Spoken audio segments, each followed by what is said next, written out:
Okay, this presentation looks at agricultural productivity, um, and it's part of the syllabus.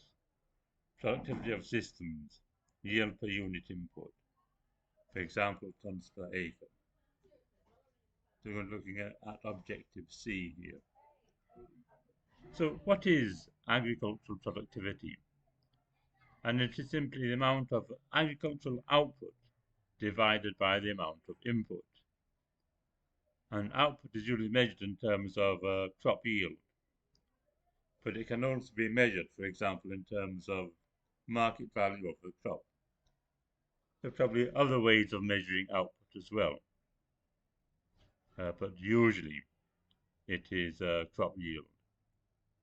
And the different types of input, such as labor or land. You could also probably look at fertilizer or other things.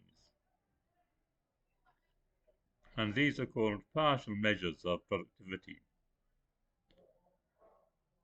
And the total factor productivity can also be used. And this measures an index of inputs and an index of outputs. So altogether, a total factor productivity is probably more reliable. Although, as I said, even in the objective, input can be, for example, tons per hectare. So, following that, productivity is important because it tells us how effective resources are being used to make a food. And consequently, as productivity increases, food security increases because producing more food in the same area. And also, since the world's population is increasing, but resources are being depleted, it is becoming more important to use what we have more effectively. So we have to measure productivity and really something like total factor productivity.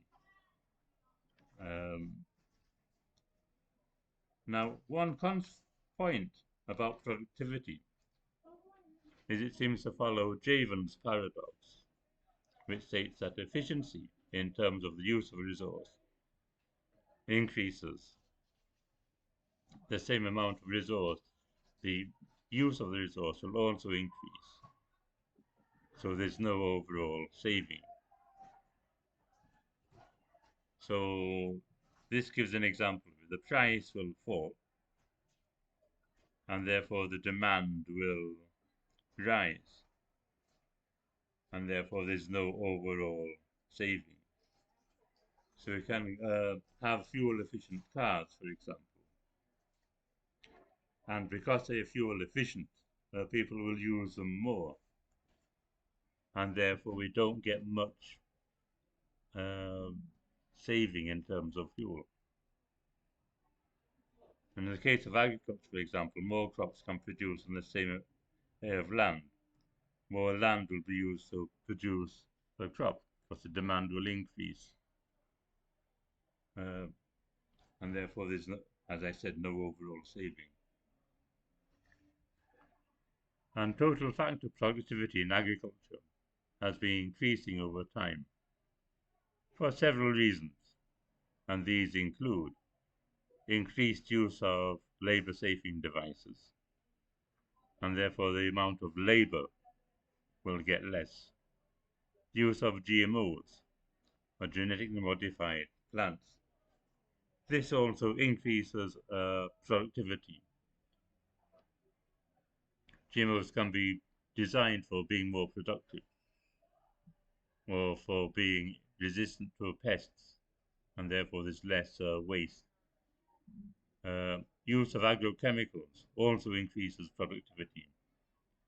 Better selection of crops for specific areas. Sometimes we don't always grow the best crops in the best area. If we choose wisely, then also productivity will increase. Higher levels of research, that also helps. Increased levels of investment. So all of those will increase productivity. But unfortunately, not all of the practices are sustainable. Use of agrochemicals, for example, is not a sustainable practice. Different crops also have different levels of productivity, but it's important to plant what is needed. So we don't necessarily plant the most productive crop. This table here gives a list of different plants and their productivities. So rice, for example, has a very high level of productivity in terms of kilogram per hectare. One of the problems with rice is that rice farming tends to deplete a soil of nitrogen. And therefore, with rice farming, you're probably going to use more inorganic fertilizer. So there's some drawbacks for the farming of rice. So, as I say, you can't always look at productivity alone.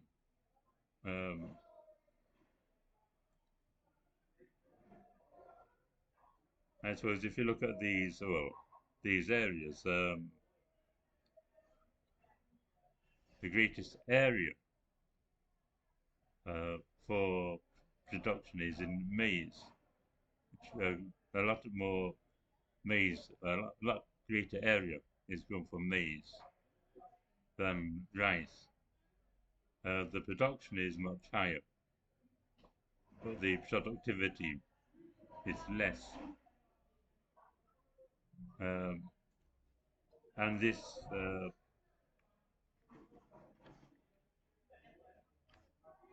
basically gives a illustration of productivity in different countries.